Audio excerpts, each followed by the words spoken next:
Ja està. Hola, avui estem amb l'Alberto, que és de Fontanar de... No, espera. D'on eres? De Fontanar de Els Morins, de la Vall d'Albaida. I ell ens va explicar com es calcula l'àrea d'un quadrat.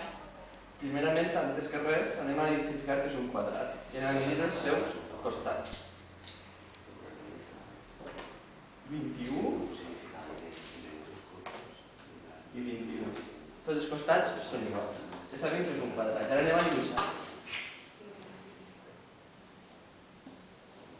Hi ha un poc d'imprecisió, però ja ho sabeu.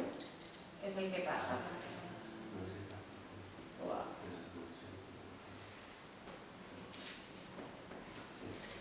I ara, per averiguar l'àrea d'aquest quadrat, hi ha que multiplicar la mesura d'aquest costat per la base de l'altura. 21 per 21. Que eren 441.